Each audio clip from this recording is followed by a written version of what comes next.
Hey there, Hello. everybody coming in. Welcome. Hey, hi Glenn. I'm Deb's Carato. I like kind of lead our virtual social committee here at Andersen. So it's nice to see you. Awesome. Yeah, so happy to be here. I'm And glad we're able to do this. and James is on, James Carroll, who you've been messaging, and he'll do the introduction. Cool. Hey Glenn, how are you?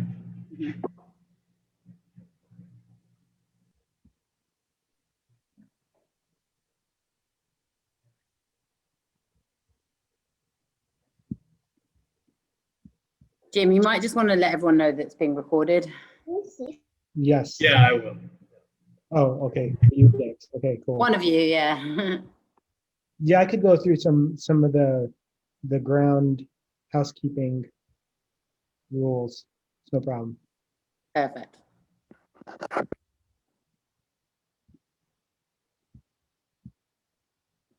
Okay. So we'll obviously wait a few moments. We're still not quite at 7 o'clock yet, but we only have about 9 already. So we're almost there. I think we had, Jim, did you see it? Was it about 60 in total? Although I know a few people have said they can't make it. Be about 57 or so, yeah. Okay, great. It's a good number. I'm sure everyone like me is, my dinner is actually just in the background, so I'll be going off camera to eat my dinner briefly before I get started on the chocolate. And it's okay to do that because we will have some time where we'll go through the educational piece. And it'll be around like an hour until we actually taste the chocolate. So you could enjoy whatever food or adult beverages or anything like So we have to look at this chocolate for a whole hour before we taste it. Yep. You'll appreciate it so much more when we get to it. That's the fun part.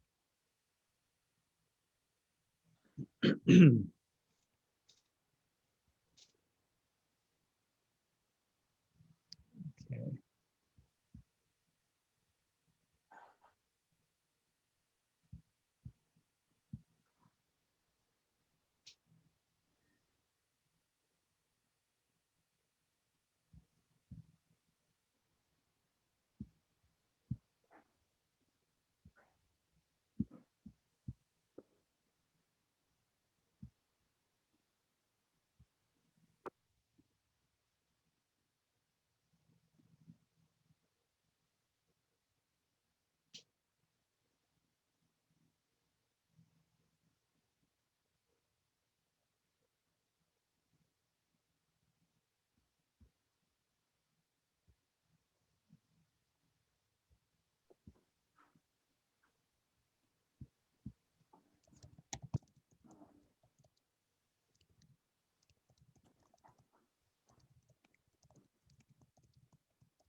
I think we should give it till like 7:02, 7:03, something like that.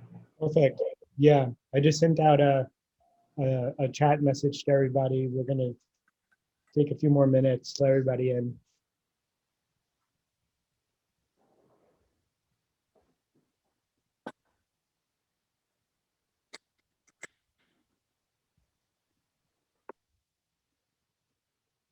Okay.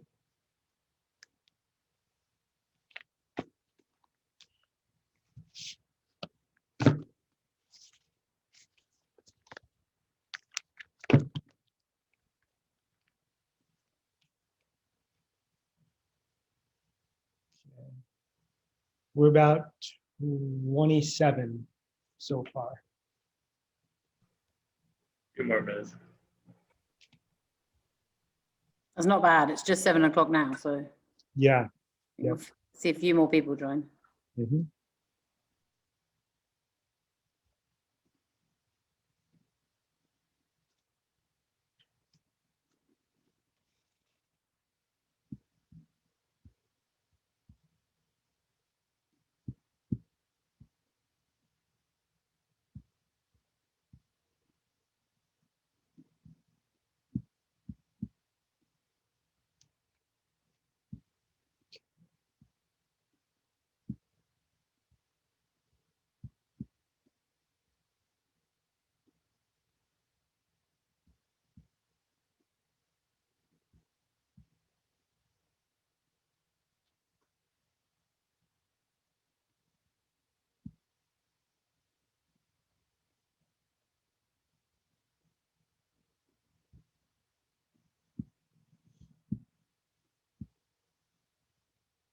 Okay, we're at 35. Good evening. Hello.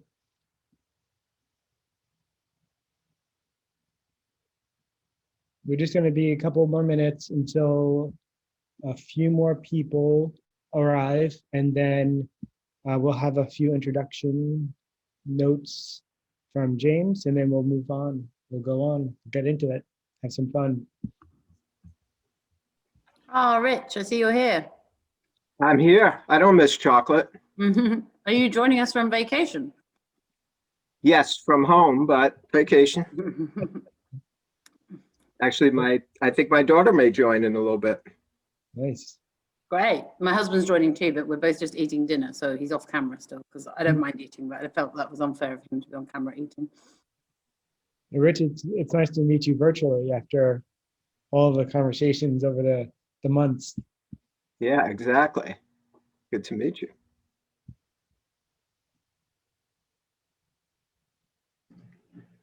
All right, why don't we go ahead and I'll say a few words, and just to let everybody who is on the call know, in case you didn't notice the little thing on the top left, the call is being recorded so that people who weren't able to make it tonight can watch it at a later date and eat their chocolate, just as a disclaimer for everybody that the call is being recorded. So with that out of the way, on behalf of the whole social committee, welcome to our virtual chocolate tasting event. We're really excited to have Glenn from Chocotastery here to lead us, and he sent us all his delicious chocolate that we're going to eat tonight. And also I wanted to shout out Rich Dowman, who's on the call. Rich was really instrumental. I mean, Rich pretty much put this all together himself. So if you like the chocolate tonight, which I'm sure you will, you got to thank both Rich and Glenn. With that out of the way, Glenn, I will turn it over to you if you want to introduce yourself and your company, and then we can get started. Yeah, sure. So first off, I'm going to just share my screen. So you'll see we have a presentation here that we'll go through tonight. And like James said, we're going to record this so that everybody who's not able to make it, could watch and follow along at home. So given that we are a large crowd here, we have the chat feature that I will strongly urge everybody to share their questions, comments. Anytime you have anything that you want to share, you can always throw it into the chat. When we get to the chocolate tasting portion of the evening, totally encourage you to share whatever you're experiencing, and I'll obviously be guiding you through that as we go through the several steps of tasting chocolate.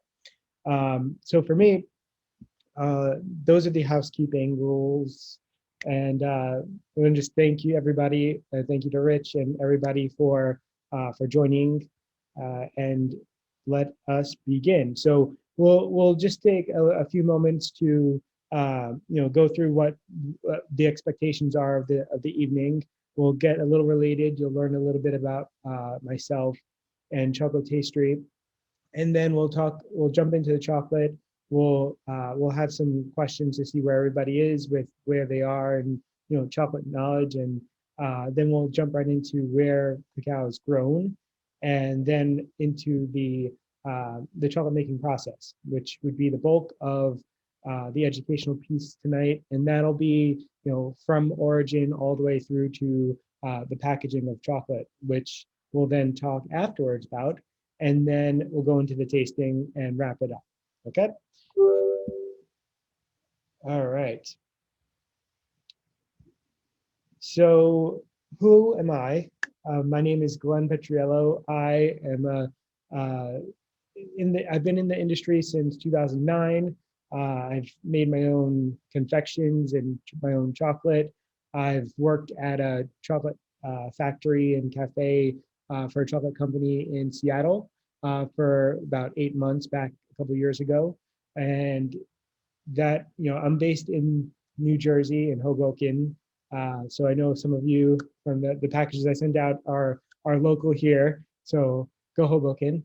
And also, so after my time in Seattle, I came back to New Jersey and wound up putting together, a company where showcased all of my experience and all of my passion for chocolate, which is tasting chocolate and then educating people on how to taste chocolate mindfully, so that their experience is not only pleasurable, but also memorable and evokes some great memories and tastes really good as well.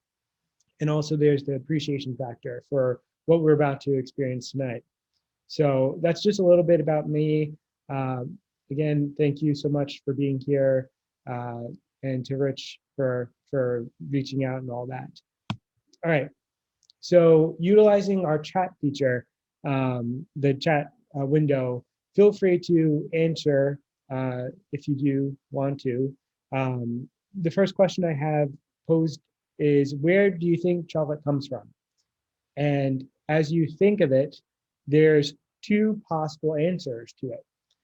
You have a geographical answer, and you also have a more technical answer. So does anybody have any guesses?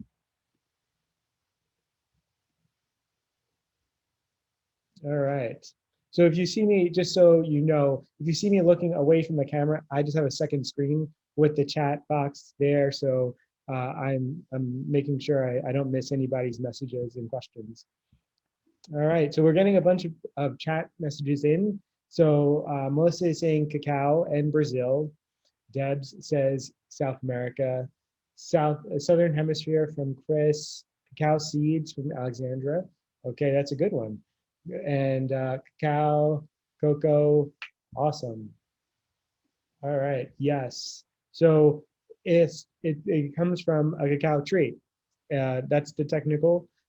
We have cacao that's grown plus or minus 20 degrees of the equator. So we'll see a map in just a short bit where you have that really tropical cacao belt. And that's where all or most of the cacao that's grown in the world, it's grown there in all those regions. So great job on answering those questions, and those geographical locations do work as well, which we'll see later. All right, so I take it that since you all have joined here, you like chocolate, you like eating chocolate, so you may be familiar with what are some of the ingredients that you find in chocolate. So does anybody have any guesses?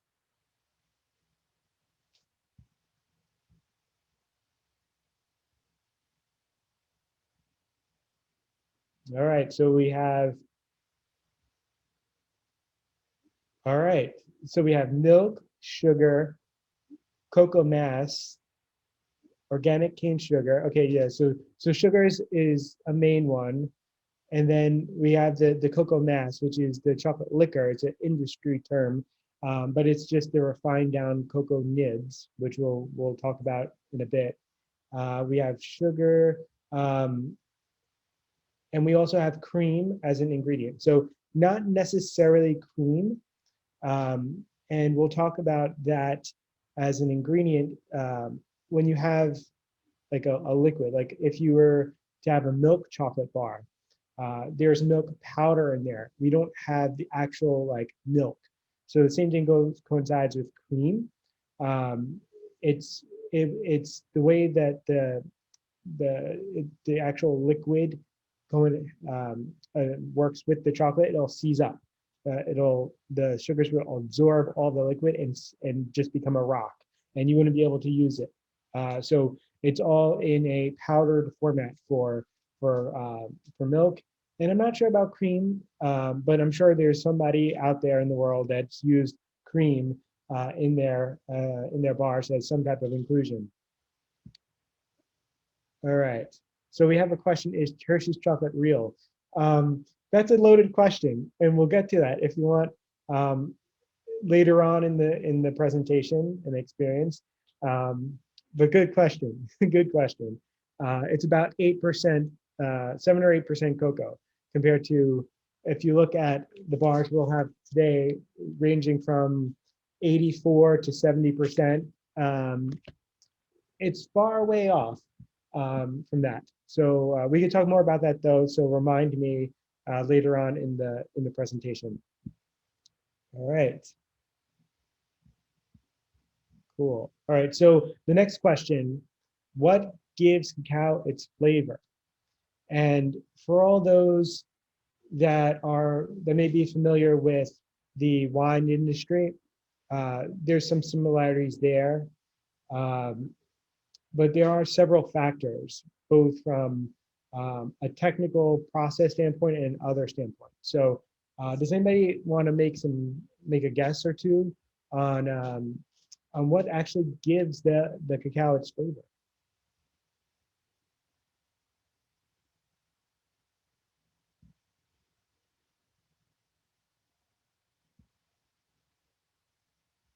Okay, so we have, interesting, all right. So we have, it's bitter when unsweetened. So yes, that is true. Um, and we'll allude to that statement throughout this. You'll see it come to fruition there. How the nibs are roasted, yes, roasting is a major component. We'll talk about that later. So that's a good part. Good part. Tannins. So that is similar to wine, and how I guess the tannins are how the tannins are like originate, right? So we have to think about the atmosphere around where the cacao is being grown, just like in like where grapes are grown for the wine industry. That terroir is that industry term that you may have heard before if you were ever at a wine tasting, and it's normally the soil, the actual precipitation, if it's really hot or if it's really cold, it all affects it. The percentage of cacao was mentioned, and yeah, that's kind of the recipe. It doesn't quite give it any flavor. It has effects on, like we mentioned, bitterness. It has effect on the mouthfeel for you and the flavors that come out and what you experience. And also roasting came up again, which is great. So you guys have some good knowledge. Awesome. All right, and so there are other factors for cacao flavor. It's fermentation and drying, which we'll get to in a bit, and also the genetics. As I sit on this call and I see so many people here, we all come from different backgrounds and all different genetics. And it's the same thing with cacao and cacao pods, which we'll meet in a short bit. Everybody, all of these cacao pods are different. All of the cacao has different flavor profiles based on where it's from and its genetic makeup. Okay, so so going on to the last question, it's a more lovey-dovey question. What is craft chocolate? Like, what does it actually mean to you?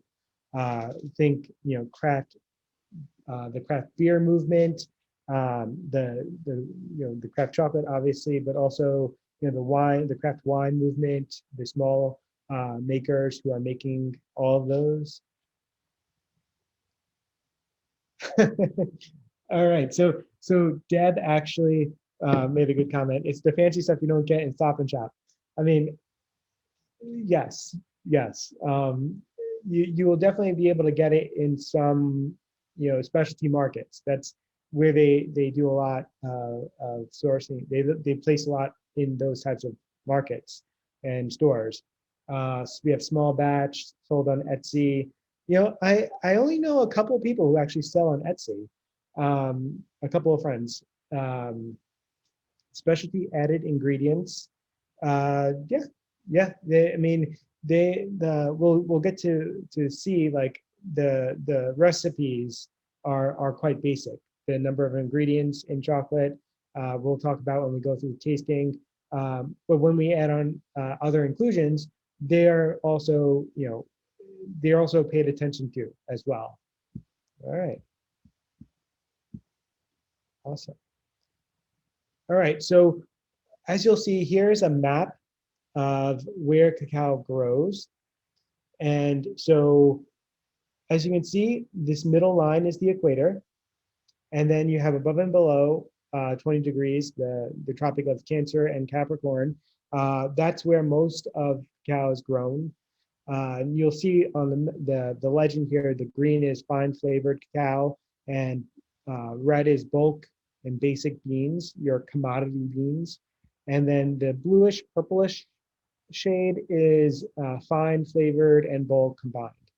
And you'll see that there's a lot in like Mexico, in South America is fine and bulk combo, and Brazil as well.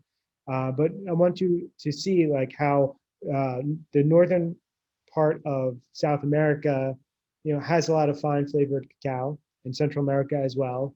And but I want to allude to the red here, and that's Western Africa. That's Ivory Coast, Cameroon, Ghana are some of those right there. But it's not like we know that large, big chocolate companies use cacao from those regions. It's the largest populated. They produce the most cacao in the world, right? And so we always have this thinking that it's not good cacao. However, there are organic farms. There's only a few in Western Africa, but they are producing fine flavored cacao, organic cacao. And it's just over time that the situation will improve with a lot of work from the industry and those abroad. And so just want to point that out because I know we're going to be tasting bar from Uganda, and that's in Africa, and it's pretty spectacular. But you'll experience that later for sure. Catherine did mention a question that's really good: is what is ruby chocolate? So ruby chocolate is made with specific beans that apparently are red or pink, ruby color.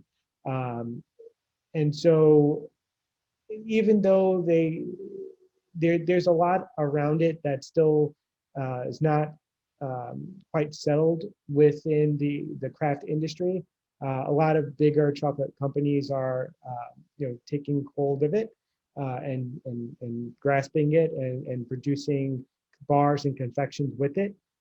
It just has a very fruity flavor profile.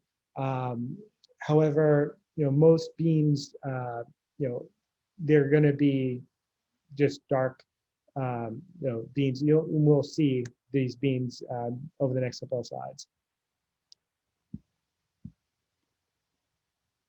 All right. So now we're going to jump into the chocolate making process. All right. And so there'll be a lot of pictures, and the video clips are all being shared thanks to several chocolate maker friends in the industry. So it's a good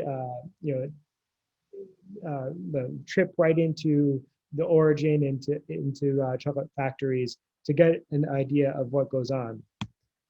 So as we all start, at some point we have to grow. We're born and we grow, and so cacao is no other. They grow on trees that are 2 to 3 meters high. They are grown in these tropical environments, always thriving in a shaded area as well. So there may be other trees around it that help with the shade.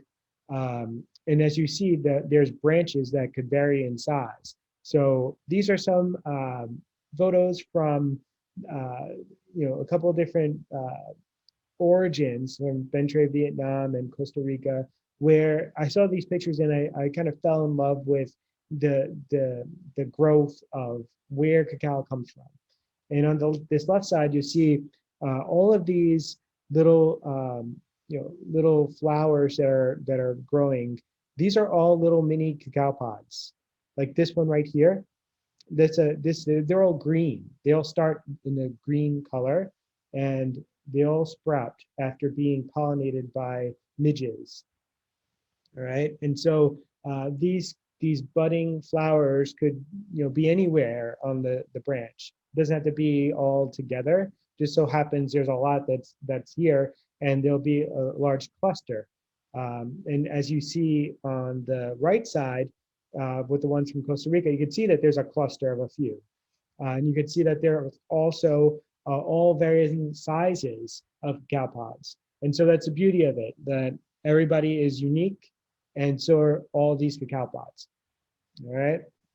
And so here on this next slide is a tree, a couple of trees in Guatemala, and you see that there's a lot of shade here. And on the right, it's the Ucayali region by the Ucayali River in Peru. And we're going to be tasting chocolate from this region later. So you'll see that these pods from that region are quite colorful. We have shades of green coming through, and also we have yellow, orange, red, purple, and it's just it goes to show the uniqueness and the characteristics that come from it. And then on the bottom there's another tree that's shaded, which have red pods. And so here's your anatomy lesson, right? So back a couple of years ago, I was at the Dallas Chocolate Festival, and we got to open up a couple of fresh pods. And so you see, this is a horizontal view, and this along here is the placenta. And so is this right here, the one that's called vertically. The placenta holds all the seeds together. And I say seeds because it's an agricultural product. And so they are all encased in this white pulp that you see there, and it's called mucilage. It's an industry term for that. And it's very sweet. It tastes like lemonade or lychee. It doesn't taste like chocolate, like the nostalgic cocoa chocolate that we associate with from growing up. And you could totally, cut open this pod or any pod and eat the seeds as is, and it'll be a fantastic experience. So we also have this husk, the husk of the pod around it. And so this allows protection of those seeds. And as we go into the next slide, I want to just share a little prop. So this is an actual cacao pod that was made from wood by a man in Venezuela. And you can kind of tell just how it's not like a smooth shape. It's bumpy. It has like imperfections to it, but in the most beautiful way. You can see that there's a piece of the branch still at the top. That's also to make sure that you don't cut into the pod and damage the seeds. And then you open it up, and obviously, this is reminiscent of the seeds, and you have the inner the husk of it. All right. And so once the pods ripen and mature to about football size, they vary in size, and they vary in the number of seeds in them, from like 20 or 30 to about 50 to 60. And then they would then have to harvest them. They'd have to take out the machete, the super sharp machete, from under their arm, like this farmer here in Peru, and then open up the pods and then take out all of the seeds. So that's what this farmer is doing here. And so I have a short video clip here of the farmer opening up this one pod.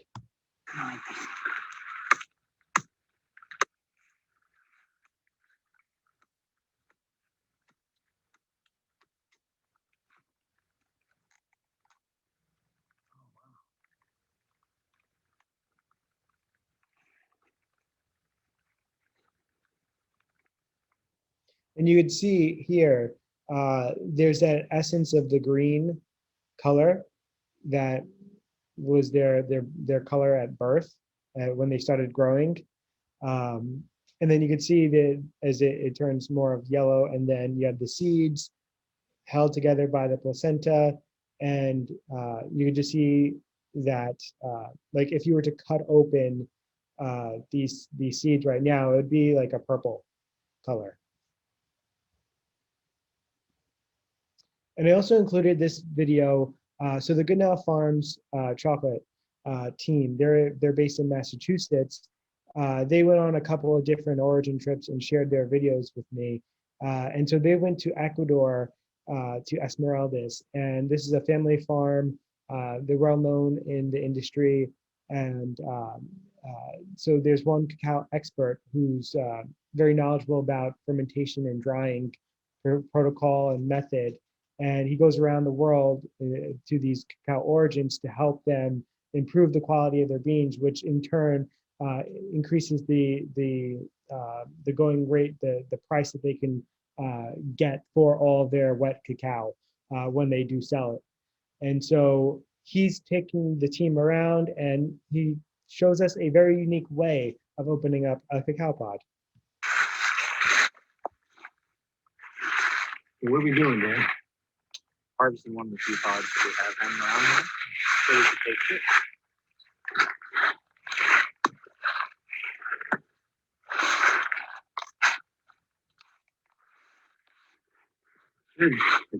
Yeah. This time of year, like seeds are a little bit smaller, kind of very end of the harvest season. A little less pulp in general. Yep. Not as juicy as earlier. And there you go. You just, if you needed to, you could just bang it against the branch of a cacao tree, and then you get your pod open. But a couple of things to note, that there are 2 harvests per year. Depends on the length and each origin. And also, as you said, that towards the end of the harvest, there's less pulp. And so, you know, every origin is unique in their protocol, in how they harvest, and all of their post-harvest production. And so it's quite the unique process. So after harvesting, if they're small farms, they're able to bag up their seeds, their beans, and sell them to a cooperative or to another place. But in essence, the cooperative in this example, they will receive those beans and then have to start the fermentation process. And so fermentation is a very complex process. We're not getting into the super detailed science, but essentially we have these boxes here. It lasts for about 6 to 7 days based on origin and their process. But they're put into these boxes, and every single day they're turned. But each day they're covered with banana leaves, and the banana leaves has enzymes in there that help with keeping any outside atmospheric air from out of the seeds in the box, and also allows the temperature to increase. And that's the main process. The temperature increases, and then there's there's a reaction between bacteria, and there's literally the ethanol and acetic and lactic acids, and those are the final product that are being formed during this reaction between as the heat rises, all of these things come together. There's about 600 chemical compounds in chocolate, and so we never really know what we're going to get. Like Tom Hanks was correct in that. And so once that happens, turn after turn after turn after turn for a week, it then makes sure that it's at the proper fermentation. They cut it open, and they each bean a couple of different beans, and they test it. And so this is just a little video clip to show you exactly just how much happened, how many beans come in, and how many beans go into these boxes and are being processed. All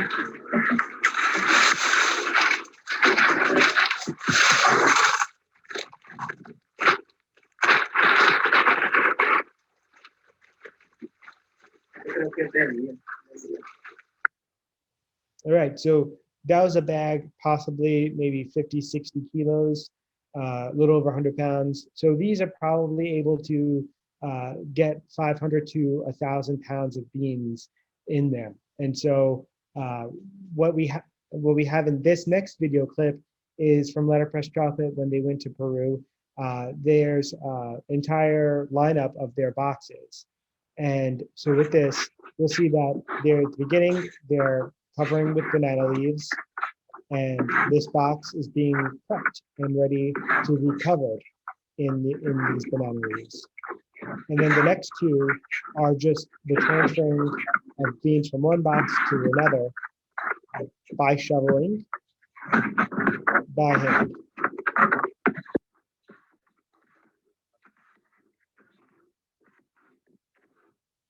Then you'll see that these next couple are going to get ready to be turned over into the next box. And these are jute bags that usually dried beans go out, shipped out in. But they also keep it as a covering so that there's like another layer of protection during that process. So Chris actually asked a pretty good question. How many pounds of beans does it take to make a pound of chocolate? All right, that's super technical. And as I'm going to premise, any questions that comes up, there's never one straight answer. There's always a lot of variables. So with this is a good point for me to make. As far as we'll take it down to like a bar, right? How many beans or how many cacao pods worth of beans does it take to make a bar of chocolate? And then you could kind of do some math in your head. As far as bar, it takes several cocoa pods from a tree. Going from pods all the way to the final product, it'll take like several pods, which a tree could have like dozens of them, and then that'll make up one like 2-ounce bar of chocolate, right? And so you can just think about how many essentially you need if you're like, I don't know exact numbers because the seeds are different sizes as well. And so the nibs inside, which we'll see in a few minutes, those are different sizes as well.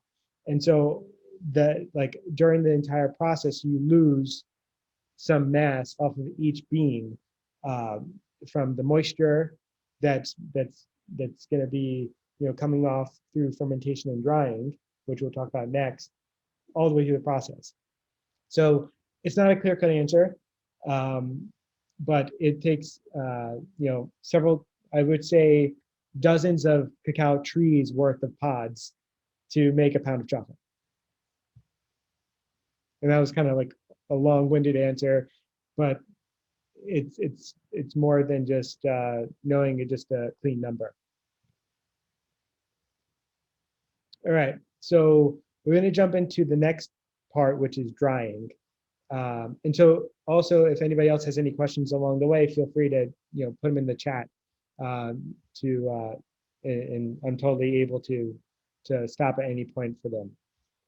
All right, so drying. So drying happens in order to get the moisture content of the beans to about 7 to 8%, so that we're able to ship them up, bag them, ship them, and make them travel across the world, either by ship, by cargo ship, or by plane, by like air freight, right?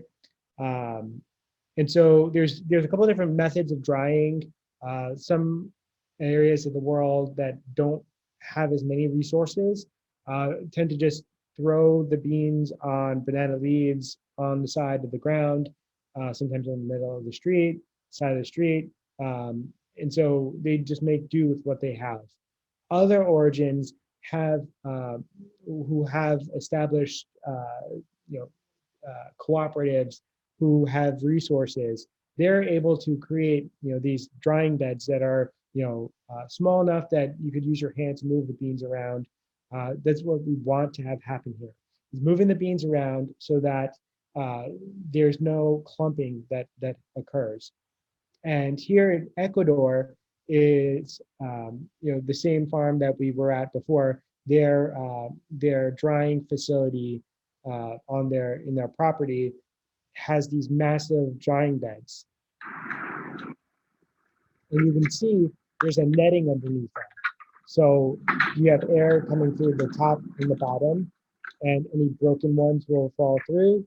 And also, they're able to ensure that all of the numbers of the moisture content are being measured as well. And this is another picture from Peru. This is what I call a cacao rake. It's basically, how we have our house at our houses growing up, or you may still use them, but the rakes to rake leaves, they have metal teeth. The metal teeth would hurt these beans, so they have wooden teeth instead, and they just move the beans around throughout the day. It usually lasts a couple of days until their moisture content is where it needs to be. And they also look to see if there's any other foreign objects in there as well. And so after drying occurs and they're ready to ship, they ship in these jute bags. And this is a bag from Nicaragua that I've worked with when I was at Indie Chocolate in Seattle. So those go to all of the chocolate makers around the world, or middlemen who are importers, and they work with the small batch chocolate makers. So those that don't have big buying power, they're able to work with these companies that are able to purchase a lot. And then it's more like they're able to get like one bag of cacao instead of like 1 or 2 or 3 or 4 tons at a time. All right, so next is sorting. And once these chocolate makers receive their beans, they should always sort through them. And it's a painstaking, slow process that is done by hand or by an optical sorter. But they do that because of the foreign objects that somehow make their way into these bags. There's rocks that could hurt that could ruin the equipment that we'll be using during this process. There'll be pieces of plastic or jute bag, or some makers have even found, a bullet casing or like a toy frog in their bags, and so they tend to have these fun collections of foreign objects that they take out. All right, so once the sorting is done, they then have to roast the beans. And as mentioned before, roasting is an important part of the process. So if you ever went to a chocolate factory or a bakery and they may be baking with, maybe doing something with cocoa beans, maybe.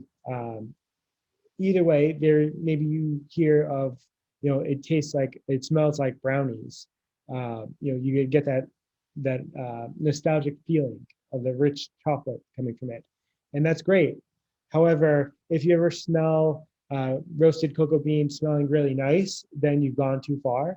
And what the main purpose of this roasting is, after the Maillard reaction happens, we want to kill off all of these off notes, right? These flavors, this vinegar note that is a strong aroma, we want to burn those off so that we are left with defined flavors of each of the beans. And so you can roast in various methods. The oven that you have in your home, the convection ovens here, and also drum roasters. So there's similarities to the coffee industry, where they may have these drum roasters or massive roasters that fit hundreds and hundreds of pounds of beans. These, they're adapted to cocoa beans. Cocoa beans roast at a higher temperature, and so it's unlike coffee beans where they are roasted at a lower level. So once these beans are roasted, then they have to be broken down. So you have your flavor profile in the nibs. The husks are also, they also have some flavor to it based on the pulp, that mucilage that we were talking about, right? And so you could break cocoa beans by hand, which I have one here, as you can see. So this one is, so these beans are from Uganda, the Semiliki forest in Uganda. And so you can just see, I have two here, and they're pretty different. There's a big difference in size. It's more than like double almost, this one, right? But what we want to do is we want to break this in half or open it up and get the nibs out. And so just give it a little, don't want to smash it all over the place, but okay, almost there. Sometimes they're a little finicky. Okay. All right. Okay, so as you can see, this here is a husk. It's very paper thin. All right, and then you have nibs. And these nibs here, they have a mass to them, right? You may have gone to a specialty food store and seen bags of cocoa nibs and may have had them yourselves. And you could use them, like ice cream or in cereal or yogurt or whatever. They're good for you, right? This is what becomes chocolate. And so I have like all of these here, so you can see. And so the process would be to separate all of the husks from your nibs so that you can get the nibs into refine them, right? And so chocolate makers don't sit there all day and do this by hand. They have machines to do this. And the process is called winnowing. And you can see here, this is a winnower. And this basically is like an amateur chocolate maker model. So those who are just starting out would probably tend to use something like this. So just picture this is a hopper. You put your beans in here. There's a champion juicer. So that's like your cracking mechanism. And then you have a air source. So you have a dry back machine that has a powerful suction to it. And you have your PVC pipes. And once the beans are cracked, your nibs will fall because of the heavier mass. They'll fall down to the bottom piping here into a bucket. And then the husks will be sucked into this pipe here into this back bin. And that could be used for cocoa tea, for mulch, for gardening, or just disposed. And then you have your airflow holes that, based on the size of the beans, you may want to adjust accordingly.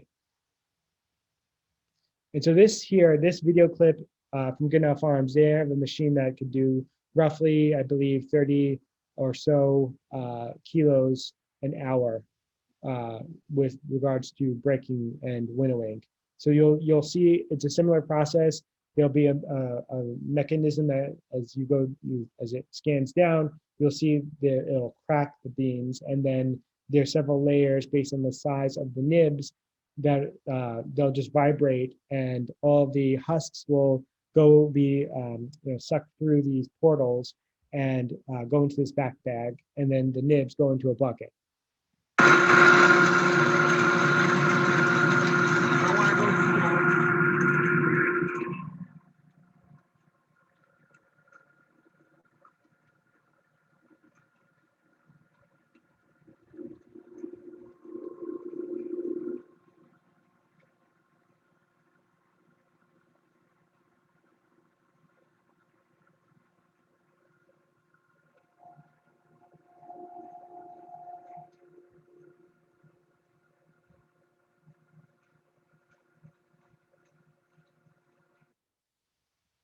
All right, so now you have that big bucket of nibs, and so they have to be refined and conched.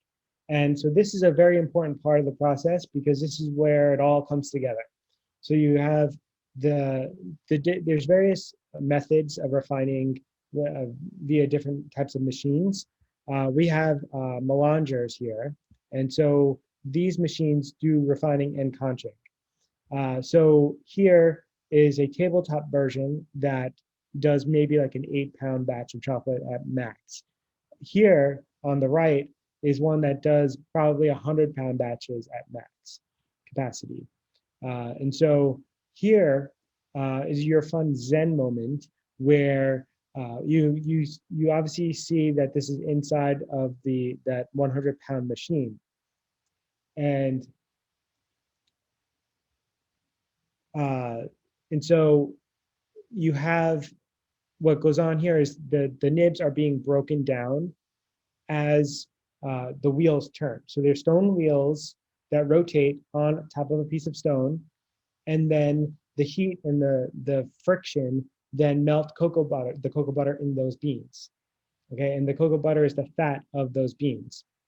And so as this goes on, you have the ability to put in your sugar, which is the other main ingredient, and then any other additional cocoa butter.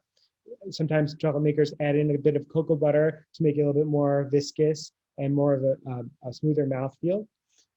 So here is a little bit of a clip of hearing the nibs crunch.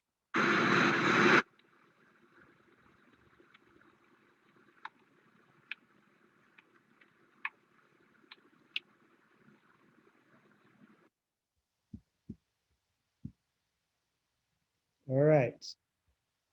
And so with conching is just basically aerating chocolate, kind of how you aerate your wine. That's just a part of the process that takes about a day or two more than the 24 hours or so to refine the chocolate. So about 2-3 days, and you can have a full batch of chocolate pertaining to whatever recipe that you have. All right. And so after that, we have to go into the tempering. And this is we're almost done with the process. The chocolate itself is done, it's complete. Now we have to work with the chocolate.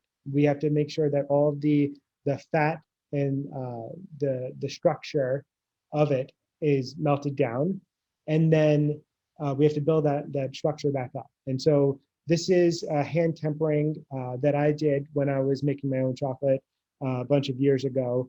And this is a quick clip on that. You can't temper chocolate in 5 minutes. You need time, you need temperature, you need agitation. You need to keep working it, keep moving it. And so we have this marble slab. It's a cool surface that helps the chocolate come from its high temperature down to the temperature that it needs to be at. And to not get more into the finer details of it, but this process helps the structure be solid, and with that, you get a nice shine and a nice snap, which we'll see when we taste the chocolate in a few moments. So these last couple of videos are about the tempering process and how they use a tempering machine. So all of the actual movements of the temperature, bringing it up, bringing it down, bringing it up again, that's all being done within the machine, and then it gives the chocolate out. There's this tank that's probably about 100 pounds or so capacity.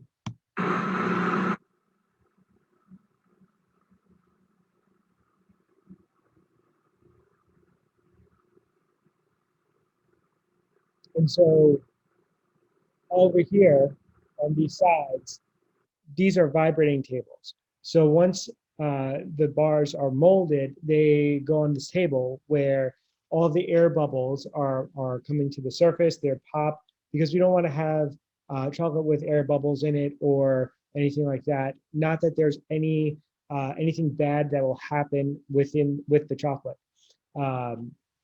So this is just a little clip of filling up a mold and then vibrating it.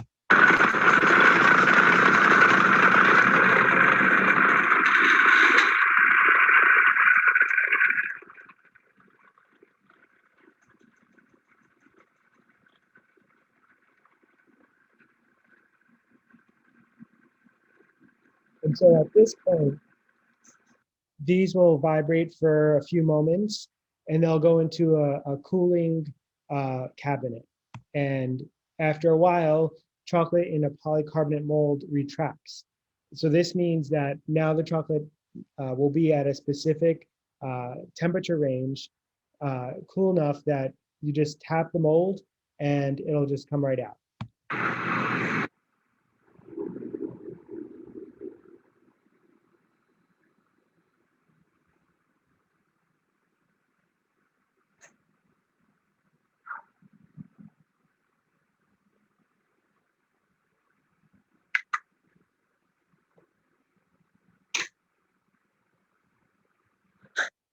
And so now you could see the shine of those bars.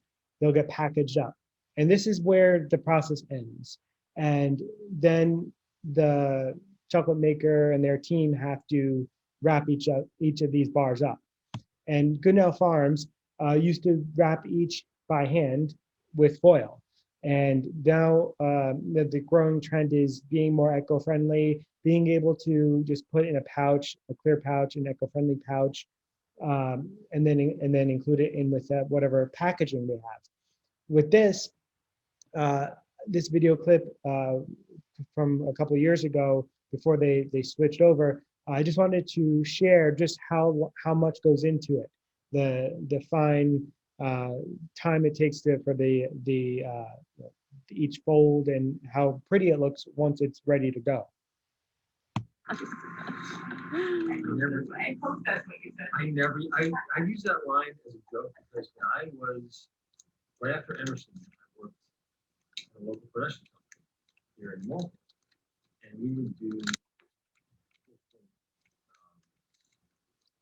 assignments for national shows. So we went out and shot behind the scenes at the school ties, which was shot at some school up in Mike. Okay. Well, it was shot here. So somewhere around here. As a company, as a chocolate maker, small teams try doing that thousands and thousands and thousands of times a year. You can tell that it's not an effective and efficient process. So that's why a lot of makers then turn to other alternatives as they grow. All right. So at this point, does anybody else have any other questions on the process that you may have thought of during previous clips and slides?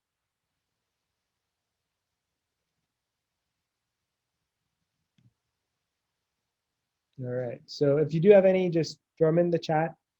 But I just want to touch base on some chocolate packaging.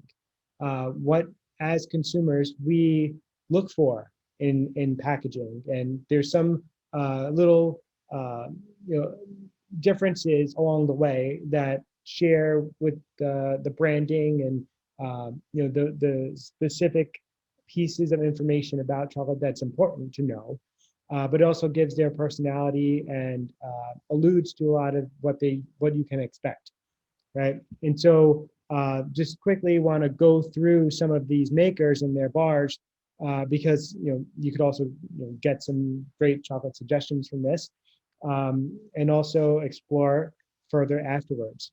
So at the top you have Dick Taylor Chocolate. They're based in Eureka, California. They have like you'll see like their logos, their their origin, the percentage of cacao, which is the main recipe that they're using for their bar, and any other tidbits of information, whether it's like a organic stamp or anything like that. So with Dick Taylor, you notice that there's a boat, a wooden boat on their front packaging of their Brazil bar, and that just so happens that they are not, just sailors or anything. They're carpenters, they're craftsmen, and so it shows along the lines of their story that they've come from a woodworking, background into a chocolate making background, and it coincides in all of their branding, and that shares their story. And on the back, there's more information about Brazil and the ingredients, and also the flavors that you can taste. Moving over to Raka, they're based in Brooklyn, New York. Soma Chocolate in Toronto, Canada. These have some abstract, color palettes that evoke some type of, emotion to the types of flavors that you can get that are kind of similar to some of the flavors that you'll taste with, like, for example, Cabernet Sauvignon. It's grapes. You may think like purple red-ish, and so you have some of those deep colors in there. All right, and so the next one is Potomac Chocolate. Of one we'll be we'll be tasting shortly. This is a craft package that they're based in Occoquan, Virginia. So it's by the Potomac River, and so their branding shows fish as like their essentially all their throughout their branding, and online, and even on their bar, which you'll see there's little fish everywhere. So they share that with their essential information and their story and about the bar on the back. Others, white label chocolate, they're coming across as a very high-end, sophisticated chocolate, very simplistic, with the bare essentials information about the origin and the percentage of cacao, and they have stickers for when they win awards for chocolate.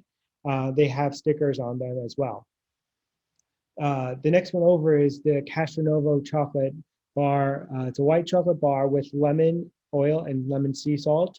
And this is by far one of the best white chocolate bars I've ever had in my entire life. It's kind of reminiscent of a lemon drop candy, and it's not overly sweet, but it comes over as you have this lemon tree straight from Italy right on the front. And on the back, the chocolate maker explains how the connection to Sicily for her and her family, and the trees there, and then also the connection to lemon. So you're going to get a really big, powerful punch of flavor because it's there right in front of you. Others, Dandelion Chocolate in San Francisco, they use local artists to then be able to showcase their artistic abilities, and then the chocolate maker talks about their profile that they've created, and also the company and what they do. And then lastly, Maru, they're a Vietnamese chocolate maker, and they source from different areas in Vietnam. And this is a beautiful picture that I found where they match up the cacao pods found at each of those origins around Vietnam, and they tie it to a Pantone color, and that Pantone color is the color scheme for their branding. And so there's always connection to the origin there. All right, so so just it's a really nice depiction of the uniqueness of cacao and chocolate. All right. So I know that there's some people who are super excited about the chocolate bars. We're going to be getting into that now. All right. So so Natalie gave an interesting question. So what went into making the selection of the 4 chocolate bars? So I'll get to that in just a moment, because we have them all here, and I will go through. There's always a uniqueness to it. I don't just have the same origin I always get 4 different chocolate makers. So every chocolate maker has their own personality, their own philosophy. And so with these, it's variety of different philosophies. You have different origins. So there will be different flavor profiles throughout the entire tasting. There are also, some newer makers, some older makers that have been around for a while. We also have some, most of these are US makers. I also threw in an international maker from Brazil. There's different aspects to the cacao that are quite unique. So there's a lot of factors, to say the least. And being able to provide a unique spectrum of flavor. So some may like one more than the other.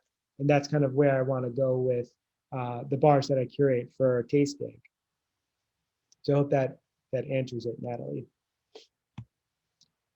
All right, so going on to the tasting process, the concept of mindfully tasting chocolate.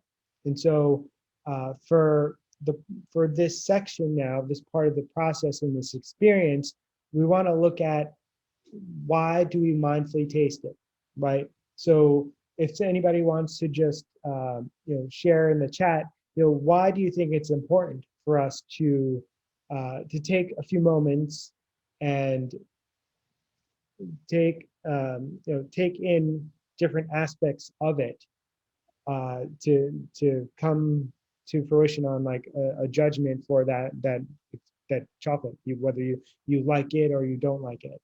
If anybody wants to share.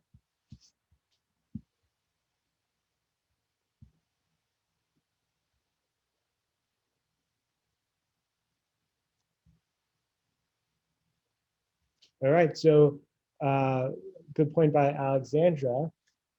Because flavor is more than taste and takes multiple senses. That's perfect. It's a way to sum it up. We get to utilize all of our senses, and it's a multi-sensational experience. And so that leads me, as you all should have your folders, and you should have your tasting guide and tasting sheet. So feel free to jot down notes. We'll get to that in a moment. But what we look for in this tasting process is the first part is the color. And so we want to look at the spectrum of brown, right? We're not dealing with a white chocolate today or a milk chocolate. So it'll be within like a dark medium or so, or in between spectrum. So this is just an observation. The variety and genetics of the chocolate kind of lead to the different shades. So we may have 270% bars that actually are different shades of brown. And that's all based on genetics and the location of where the beans are from. We then go on to the breaking of the chocolate. So we want to look at this, we want to hear for the snap. So we'll take a piece and we'll break it, and the loudness of that snap coincides with how well tempered that chocolate is. So how well that structure is of the fat inside of it, okay? And we'll see that sometimes maybe it's really loud, sometimes it's not. And what are those factors that potentially make it less snappy or more snappy, okay? And then you have the aroma. So what we'll do is, once we break a piece of chocolate, we hold it to our nose, and we could take small sniffs, take a deep sniff, and all of what we smell can go through our olfactory system into our brain. And then we in our brains process, what have I tasted in my life that's actually similar to this? And you may taste like a raspberry and think, okay, I know what that is. It's a raspberry, right? Sometimes you may not know exactly what the flavors and aromas are, and that's perfectly fine. whatever you experience throughout this entire tasting is perfect because it's your own experience. And there's always a room for growth or just to improve your palate. But there's no way to get down on yourself if you're not getting some of these aromas that others may get or flavors that others may get. Okay. And lastly, with flavor, we place the piece of chocolate on our tongue, we break it once or twice, we move it around. So we want to make sure it hits all the parts of our palate, and so that we can experience the flavor journey. Okay, and then once those aromas, like we want to maybe aerate our mouth, open it up once or twice, and then all those aromas will be able to flow through the olfactory system to our brain and make that connection, right? And then for those who may not immediately get something that they're recognizing, we do have a little guide that shows like some categories and then some examples. And like I mentioned, there's over 600 chemical compounds, and those are all flavors. So this is not encompassing every one of them. This is just kind of just like give you a couple of like hints at what those flavors could be. All right, and then obviously the questions we want to think about: does these flavors remind you of anything in the past? Does it evoke any memories, special moments with family, friends, or culinary moments that you've had while traveling, etc.? So, so it's all like a complete connection and personal experience. And lastly, you have your sheet there. You could jot down some notes on the maker, the origin, the cacao percentage, and what you're experiencing throughout the tasting of each of these bars. And then at the end, you can choose a rating. You could rate the bars yourself based on the emoji faces. And then at the end, we're going to do a poll, and we'll just see what are the favorite ones based on flavor, packaging, and overall, overall enjoyment and experience. All right. So we do have another question that came in. So we talk about, so Alexander brought up fat blooming.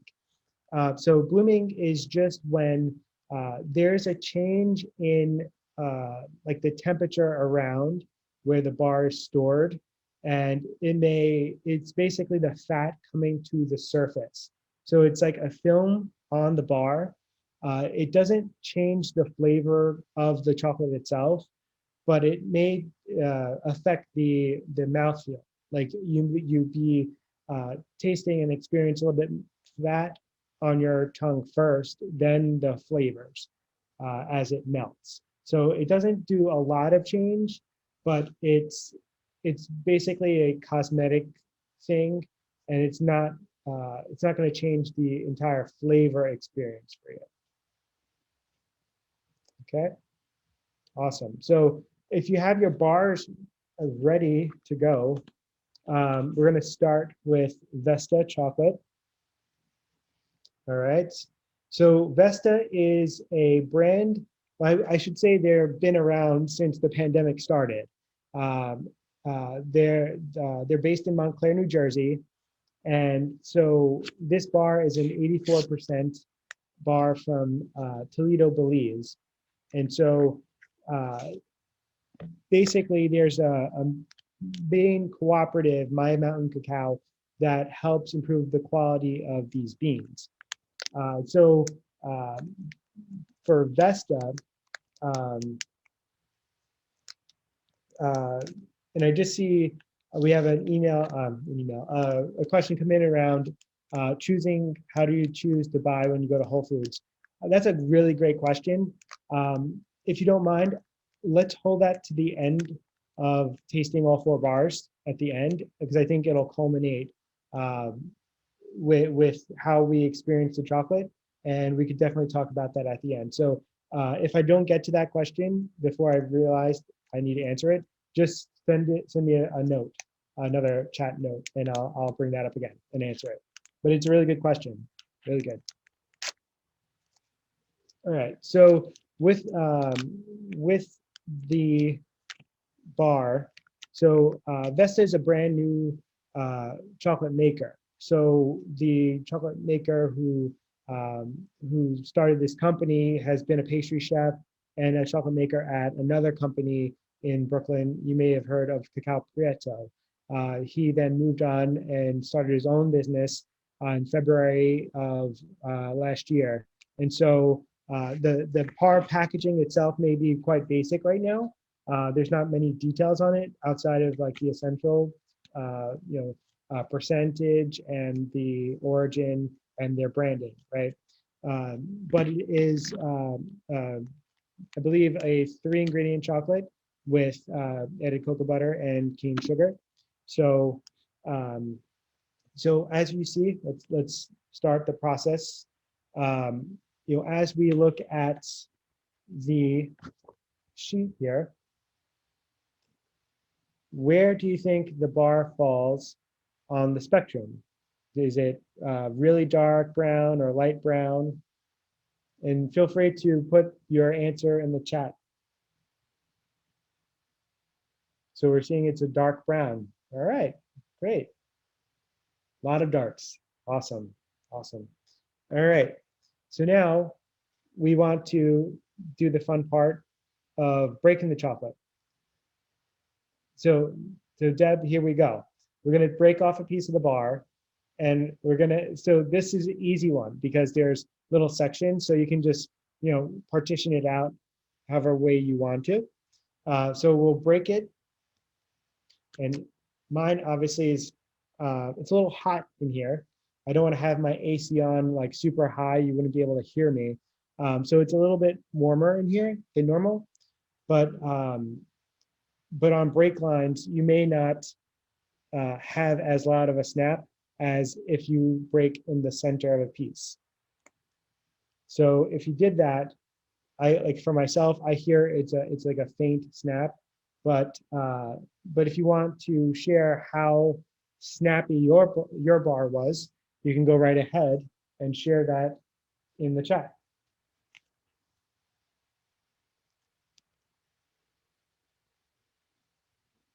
Got it. So it's a faint snap. Got it. Lots of twos, ones and twos. Okay. All right. And so when this happens, this light snap, that means that there's a lot of the main ideal temperatures would be between 60 and 7 degrees Fahrenheit. However, sometimes if it's a little over 70, it may start to like the snap will not be as loud because of that. And so you want to keep these bars in a cool environment, and so it will keep its structure. But this is just an example of a light snap then. So now you could bring it up to your nose and take a deep sniff, a few different sniffs, and now what type of aromas are you getting?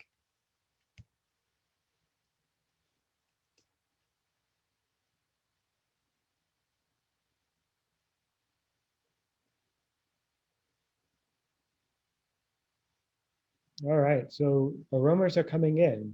So we have raspberry, coffee, chocolate notes, a lot of earthiness and dairy notes. Yeah.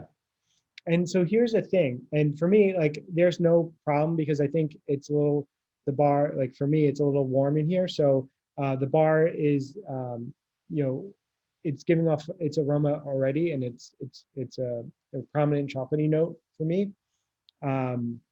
But if you are not smelling anything, you could just rub your finger along the side of the piece of chocolate, and that'll help release the butter, the cocoa butter fat, and then it'll release some of that aroma for you. All right. But great flavor notes so far. So let's go in and take your bite, or just eat the whole square, whatever you prefer.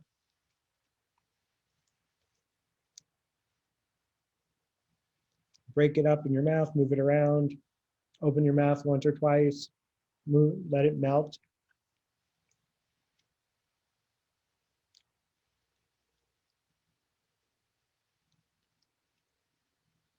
Mm.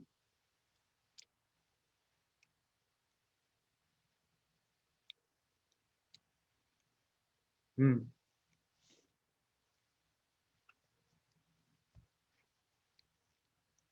All right, so flavors are coming in.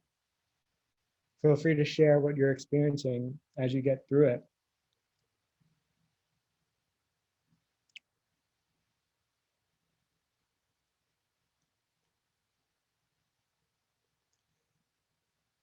And so I may be actually wrong with the ingredients because they're obviously not on the bar. But it could very well be a 2-ingredient chocolate. And I say that because of the observations that Deb noticed, right? It's very dry on your mouth. So there's not a lot of uh, luxurious mouthfeel and fattiness coming across. So it's quite possible it's just your chocolate liquor from the nibs and then your sugar. Okay.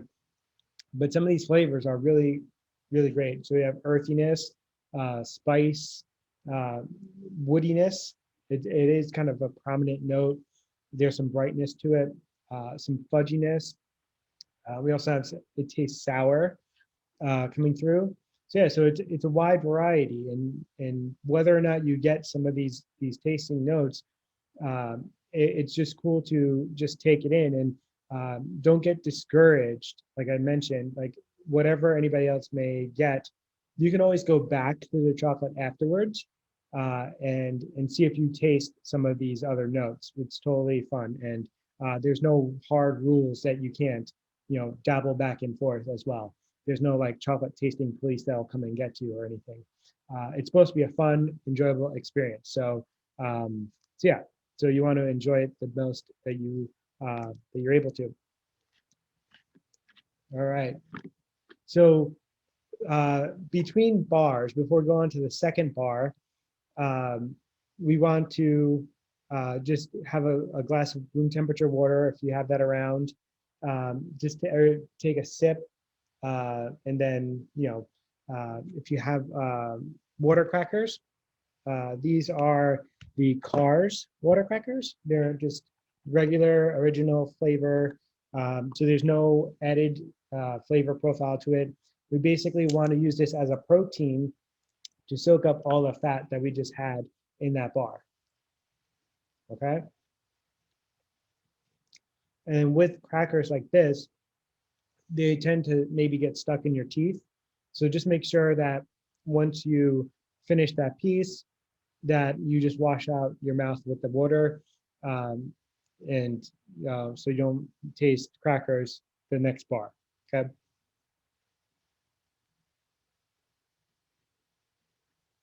All right. So another point that came up is what wine goes well with this.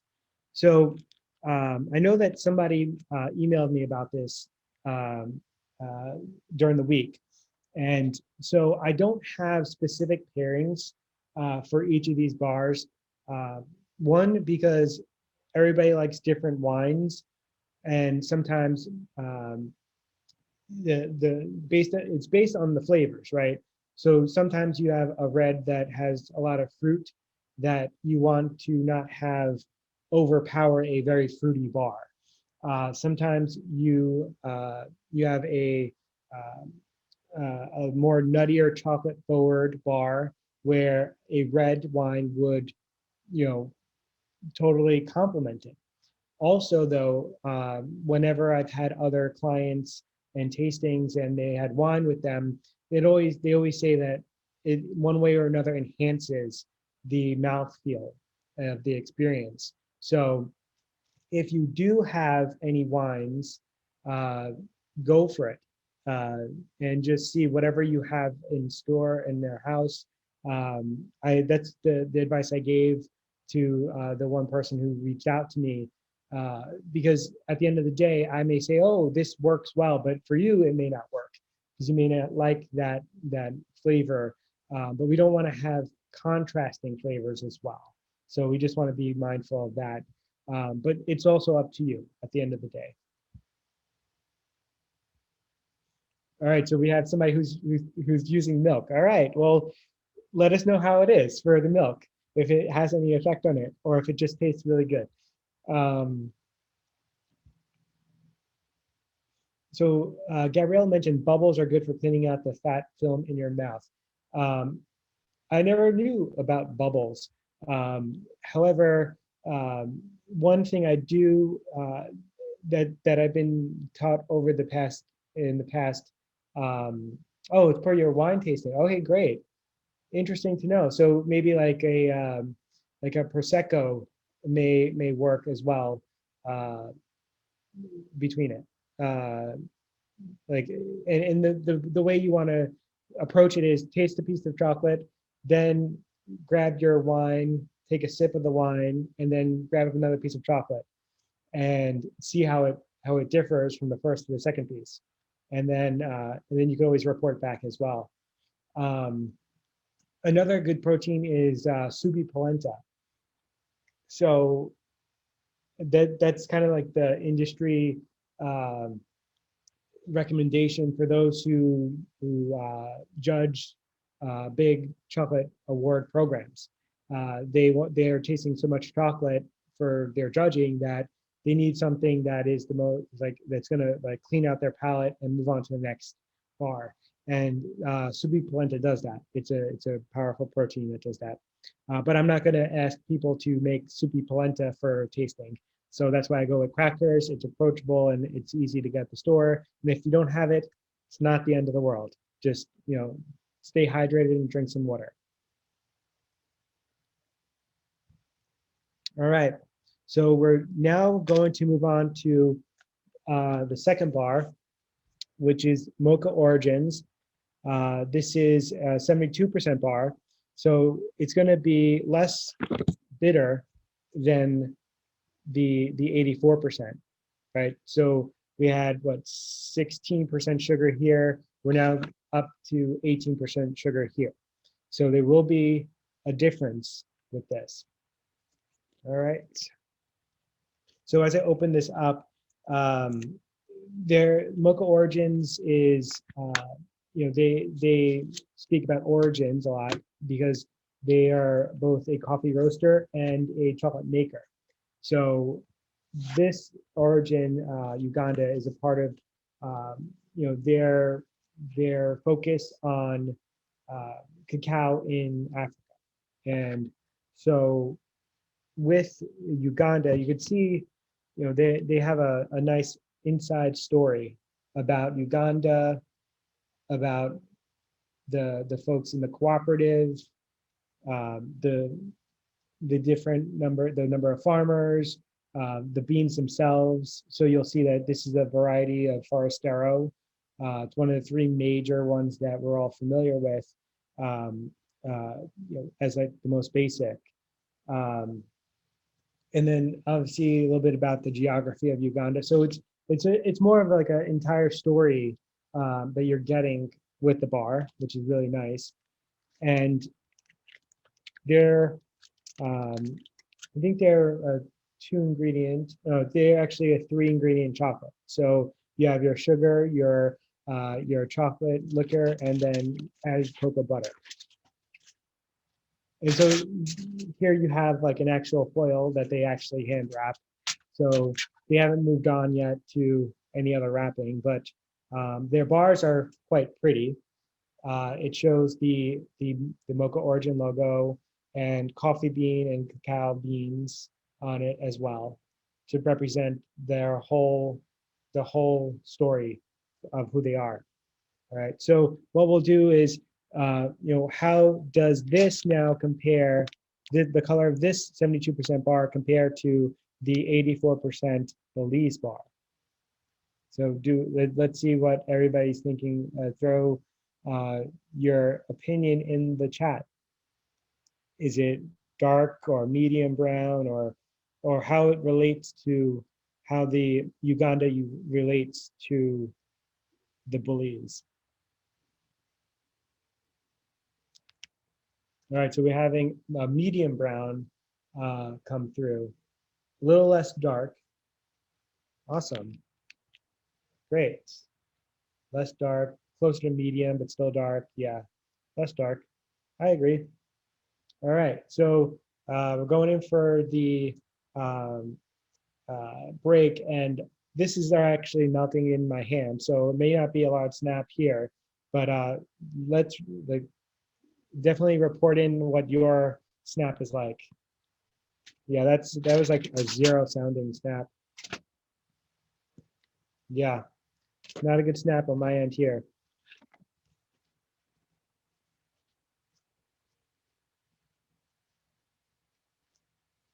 Yeah, yeah, some of these are because of the weather and it just being so hot, the snaps are quite not as dominant today.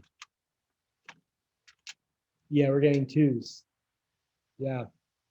All right, so let's go in for the aromas.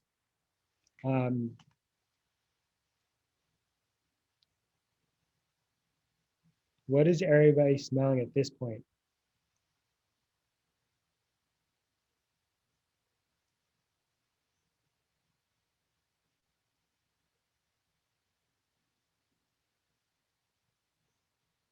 Smelling fudge. So you have some floral notes coming through. Nice. Any other notes? Earthy notes. Nice.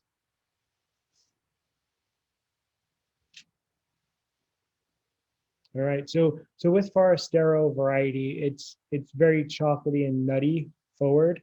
So we may not get that powerhouse fruitiness actually. We may have a very different flavor profile. So let's taste it and see what are we getting from flavor notes.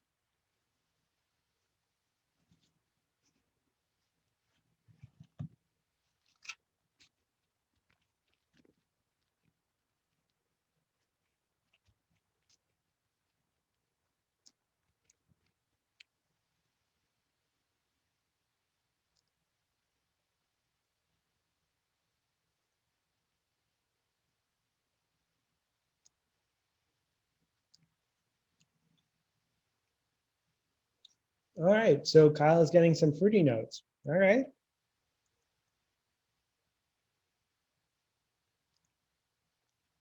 We're getting berries, nuts, almonds. Yeah. Deb's already saying she's liking this one more. Oh God. There's a lot of creaminess going on.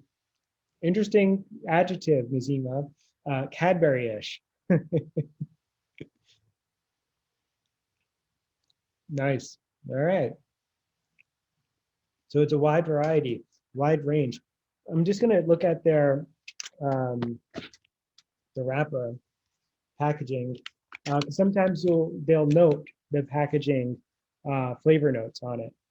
So this here, it says, and I would, if you're looking for a bar, right, when you go shopping for one, you want to have a specific flavor profile that you're just in the mood for, right? You maybe more chocolatey, more fruity, more nutty, etc.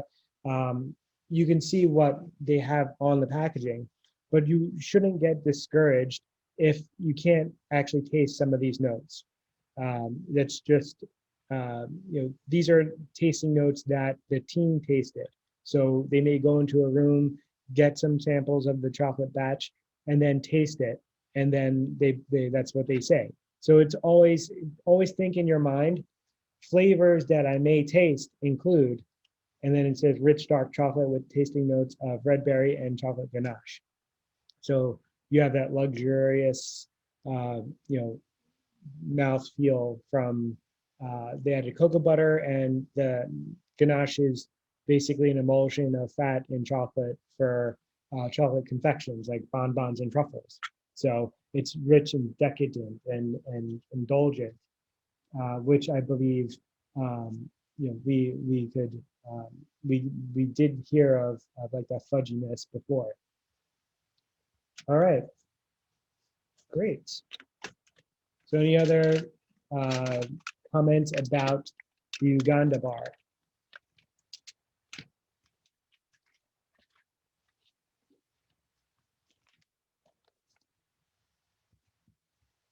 right, so we'll move on to the third bar, which will be the Potomac Chocolate Bar from the Ucayali River, Peru.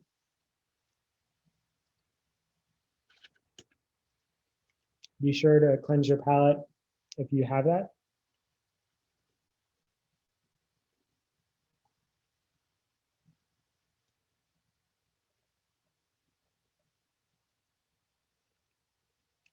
All right. So I've already been working with this bar before. So Potomac Chocolate, I mentioned earlier, is based in Occoquan, Virginia.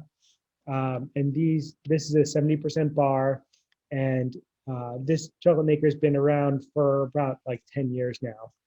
So he's evolved, and as you can see, you can't really see much on it here, but there's lots of fish on the bar itself.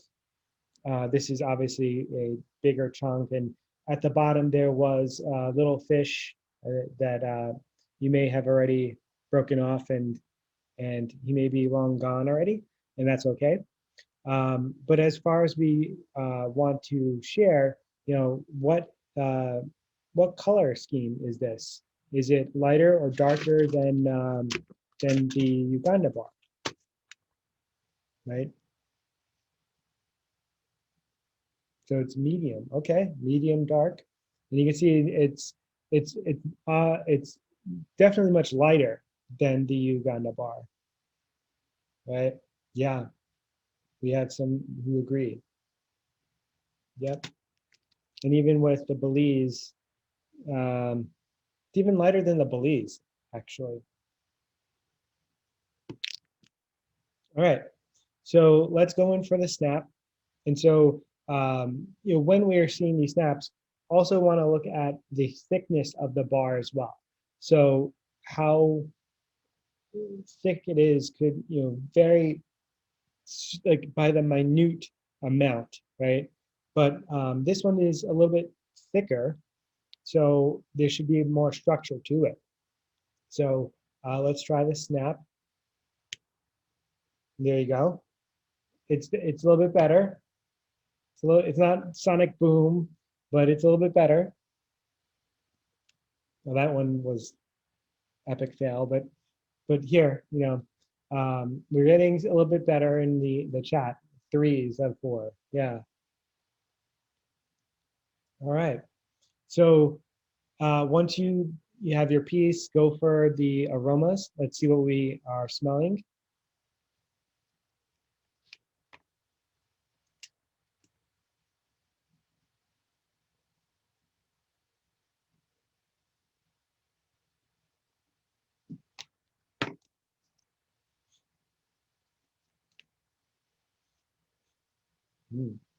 So we have spicy aroma coming through and woody aroma coming through. Both spicy and woody. And woody. Like earthy and floral notes. Yeah, it's nice. All right, so let's taste it.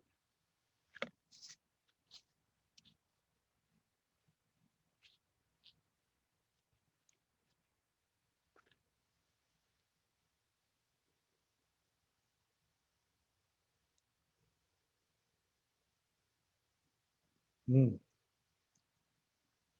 Yeah, it's like a florally fruity bomb there.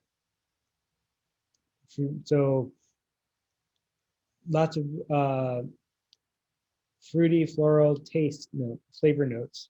A lot of fruity and florals. Some nuttiness. We're getting some cherry in there.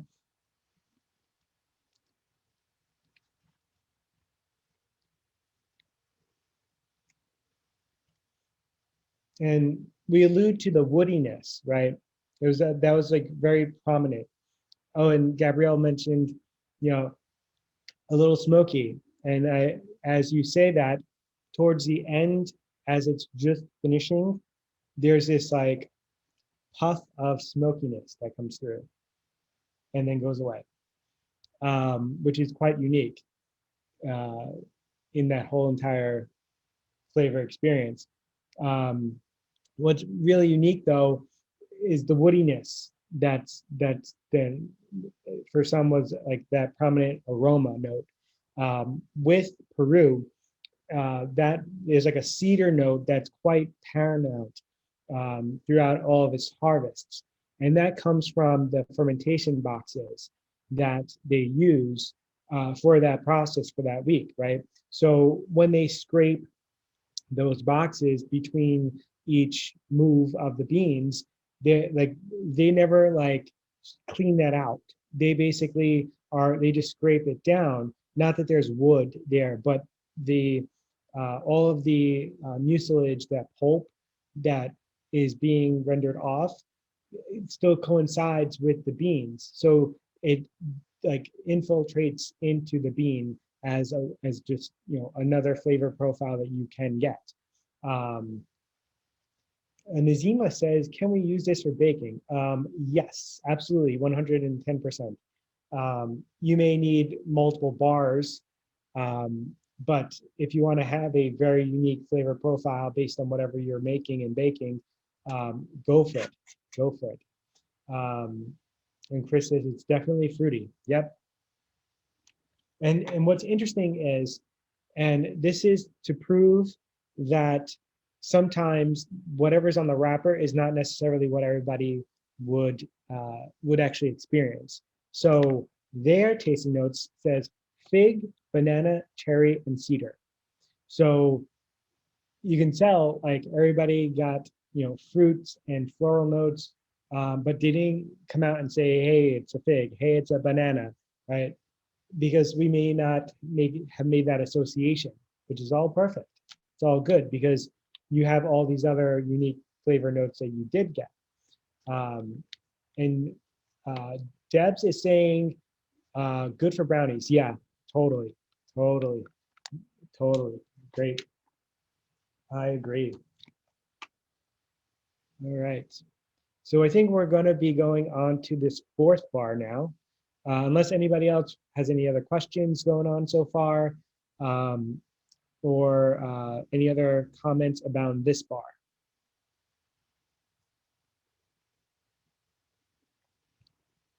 Is that a hand for Debs, or are you just blocking it? Okay, no question. Okay.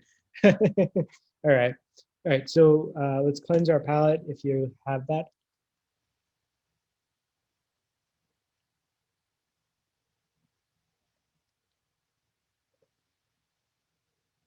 All right. So now we're moving outside of the US as far as the maker is concerned, and we're going to go to Brazil, and we're going to learn about Luisa Abram. So Luisa Abram is a chocolate maker who navigates through Brazil looking for wild cacao that's grown in the wild. It's not a set farmer who has like a couple thousand trees on their farm, right? This is out by this particular one is by the Purus River in Brazil. But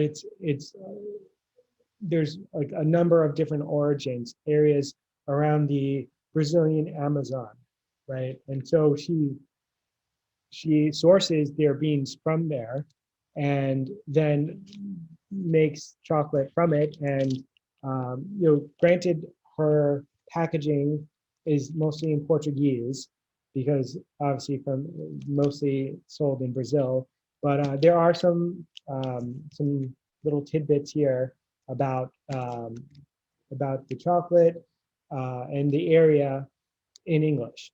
So she tries to be as equitable in that sense, given that she translates as well on the front.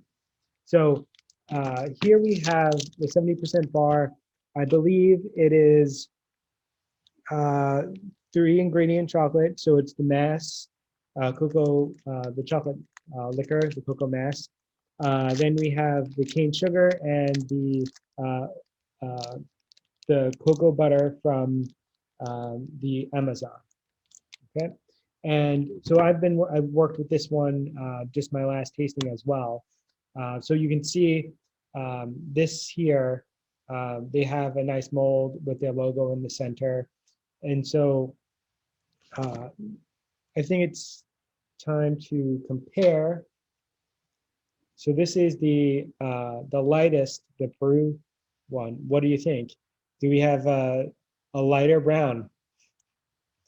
Yeah, we have a light. We have a medium. All right, cool. And then medium light. Okay, I misread that. Medium light. Yeah, because there is like an endless spectrum. Like there's like ad nauseum with, you can measure based on like observation between one or the other, what's lighter, what's darker. There's just so many shades, endless amount of shade. But yeah, so obviously, it's much lighter just from holding these up in the light here. So yeah, great. All right, how about the snap? Let's give it one last shot, one last hope. It's quite of a dud in Hoboken here. Yeah, this is not even snapping. Anybody had a decent snap or no?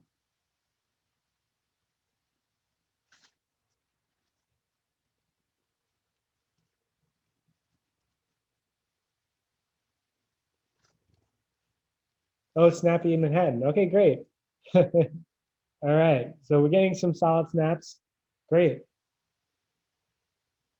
Not snappy in New Jersey. Yeah. No. All right. Well, let's go in for the sad snap. Yeah, I'm on the same page, Kyle. All right, so let's go in for the aromas and see what are we picking up.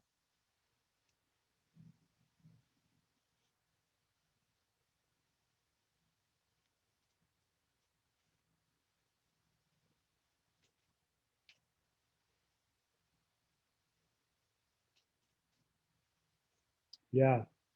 So we have spicy earthiness, floral notes, woody, orange, earthy, leathery note. Yeah. It's like there's a lot of complexity to it. Leather. Yep. All right. So before it melts in my hand, uh, let's go in for it.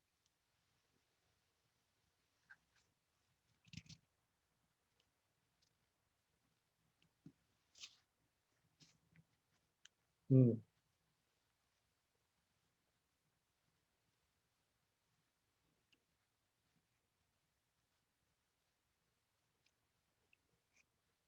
Mm.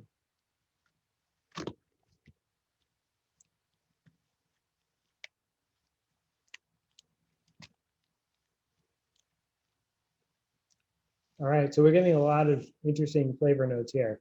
Wide spectrum. So we have like a floral note. We have cheesy. Okay, it's fair. We have bananas, peppers, spice, coconut, dairy, banana, earthy. It's very much a complex experience here. And some of these notes, I'm just going to read what she said. Like that she tasted here. Spices, which include licorice, cardamom. There's earthiness, chestnuts, molasses, dried bananas, green olives, all coming from the wild, essentially. But it's unique how some of you guys pick up some of these notes, and like there's also like like if you were to go back, like feel free with any of these bars, put them in the refrigerator. If you have a wine fridge, it's even better. If it's in a normal refrigerator, make sure that they're in the wrapping. All the wrapping is sealed tightly. Maybe put in a bag so that any other notes, any other flavor notes that are from any other food that you have in there doesn't penetrate it, like foul, like pungent odors. or anything like that, like don't put it next to the onions and garlic, because then the bar will pull those flavors in. But as like some of you guys may have, yeah, or fish too. Don't keep in your fish. um, but for some of you where there wasn't a good snap, it may have melted a little bit. Even with your own hands, the feeling of your hands, it may melt. So the best way to keep it, to get it solid, to keep it, maybe you'll get a snap tomorrow. Is to keep it in a cool environment. So Rachel points out a couple of good questions here. Will sealing them in the same bag cause the flavors to melt? Not necessarily, as long as they're wrapped tightly. So, like for example, this one here with the mocha, like it's foil. You can get a nice. It's thick. It's not going to rip. You can get a nice solid fold on it. Put it back in like fold it up. Make sure it's all nice and good. And then you could just put it back in a bag. If you have one of those like gallon-sized bags, Ziploc bags, that's totally fine. Yeah, you just don't want to have it like right next to other food. Don't put in the freezer because it's going to get too cold. And I think it'll start like condensation, and that's just going to not be good for it. So you can put it all in one bag as well. If anybody has the wine refrigerators, like I have 2 wine refrigerators here in my apartment, and I have one for wholesale bars, one for personal. I have another cooler for personal bars and other boxes when I throw ice packs in there. So feel free to use the ice packs you have if you want to reuse the box, or you have some other vessel to keep them in. You can always use the ice packs inside the bubble wrap, so there's no condensation and all that. Okay. I know that there's some questions that I need to answer.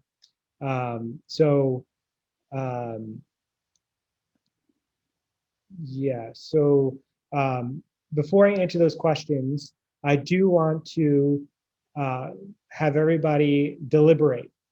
So I'm going to throw up a poll on the screen here, and we're going to vote on your favorite chocolate bar for the flavor, for the design, packaging, and then an overall, what's your favorite, okay? So I'm going to throw this up there now. I'm going to launch it, and we'll give you a couple of minutes or a couple of moments for all of you to make your votes.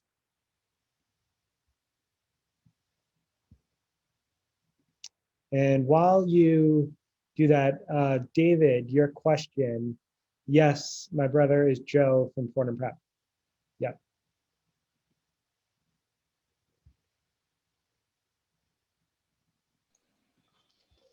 Debs, I think we also want to get a picture for the social committee. So once you finish that poll, if everyone can maybe hold up the chocolate bar that was their favorite, I can get like a screen grab of everyone. I know a lot of people have their cameras off, so if you can come off camera, if you're near and presentable, if you guys can hold up your chocolate bar, I can take some quick snaps to commemorate our chocolate tasting.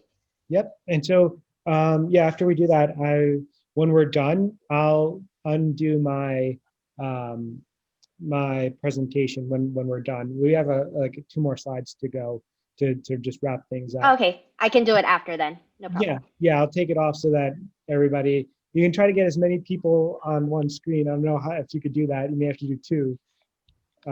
We'll see to make it work. Yeah, perfect. Yep. All right, so there's a few more people. We're about 75% of the way through. Interesting array of voting.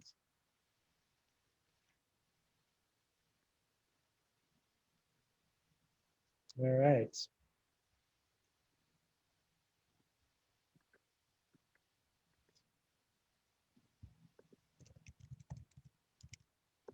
Few more moments.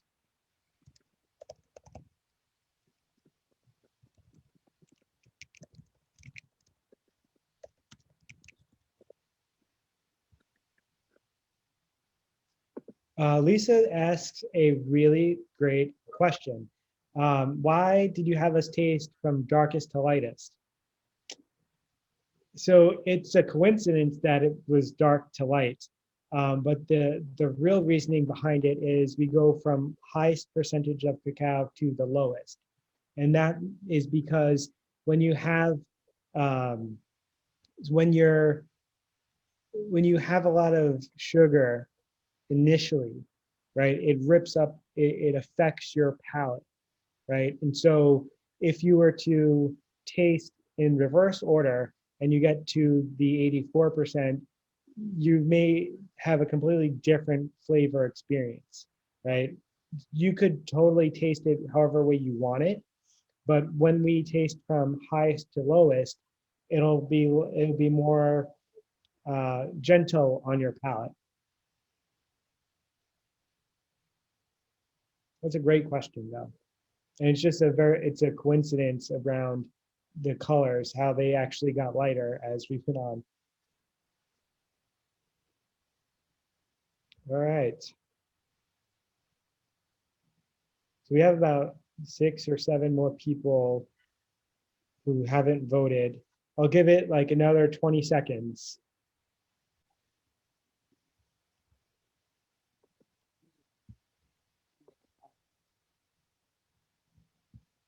All right. 5 seconds, and then we're going to end it.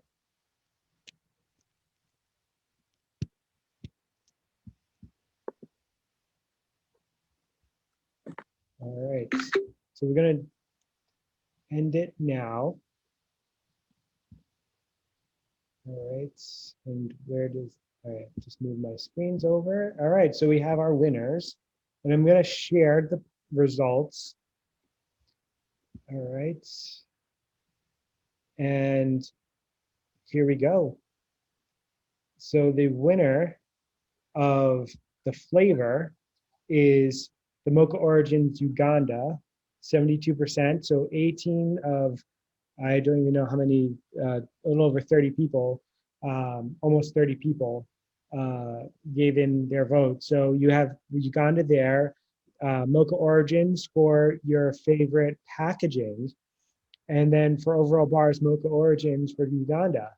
And it's an interesting array of the others around it. Awesome. It's great. All right, so I'll keep that up for another moment if you want to just check it out. But I do see that the Brazil was #2 overall. So that's really, really awesome to hear. And Potomac and Vesta, you have a couple of people who like them. Awesome. All right, so I'm going to stop sharing that and just want to come back to the presentation for a quick moment to just to end things off.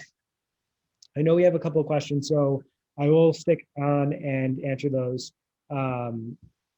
And so so after this, I'll send out an email to the list that I sent the invite to just thank you guys all for coming. And there's a little less than 5-minute Google form survey that I want to share with all of you. Your feedback is greatly appreciated. It helps us improve, and it keeps us making better chocolate suggestions and curating and all that. And there's also some space for a testimonial if you'd like to do that. But I really want to thank you all for joining. It was a real pleasure to have all of you on and all of the engagement and the questions. And it was really, really a lot of fun to have you guys on. If you are inclined to check me out on social media, I'm on Facebook and Instagram at Chocotastery. I have my main website, chocotastery.com. I have a e-commerce shop that I just launched.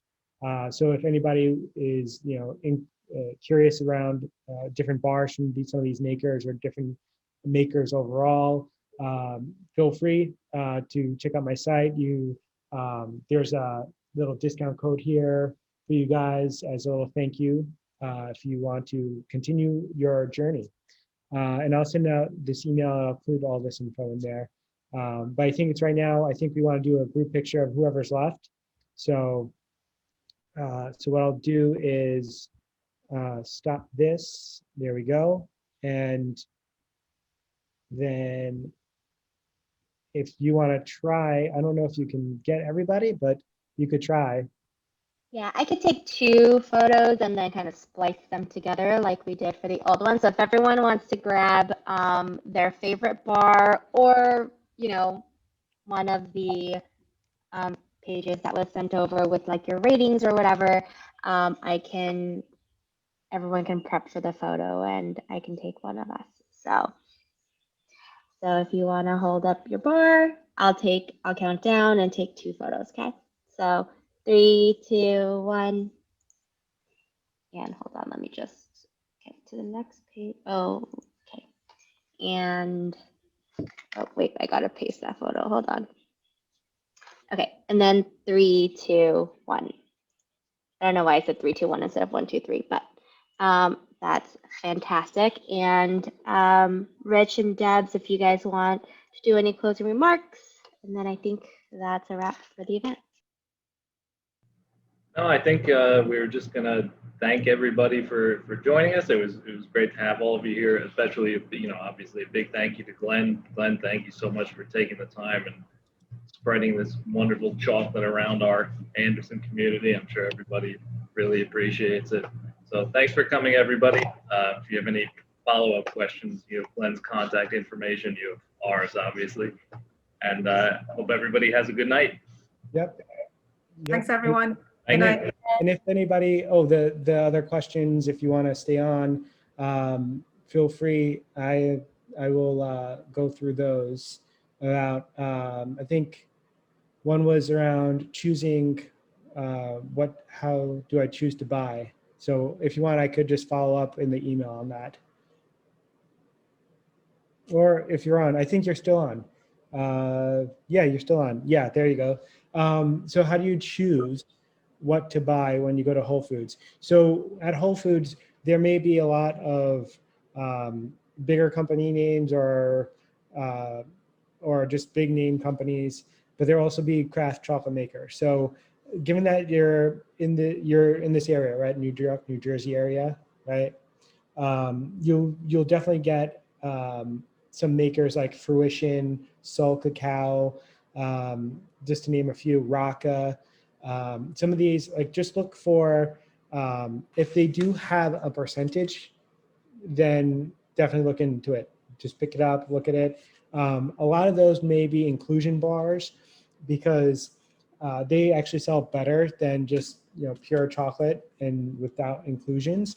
So you want to just configure, you know, just think about, you know, some of the flavor profiles you may want to indulge in or not, and just, you know, choose one from a maker and then, you know, go around the next time you visit and pick up another one.